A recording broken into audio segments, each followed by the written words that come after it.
Баргузинские дороги на отсыпку, грейдирование и приведение их в порядок правительство Бурятии направляет 12 миллионов рублей.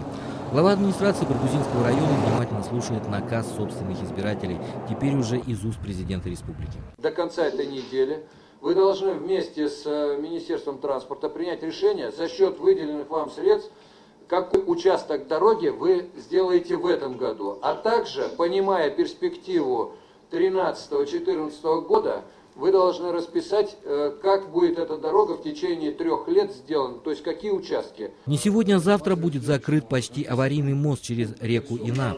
Баргузинская администрация разводит руками на вопрос, что будет делать, если все же это случится. В соседнем Прибайкальском районе зима выдалась снежная.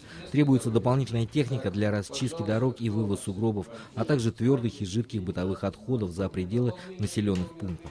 А между тем в селах Темлюй, Брянск и Каменск Кабанского района традиционных источников чистой воды и вовсе нет. Первый этап – это обеспечить людей питьевой водой из закрытых источников.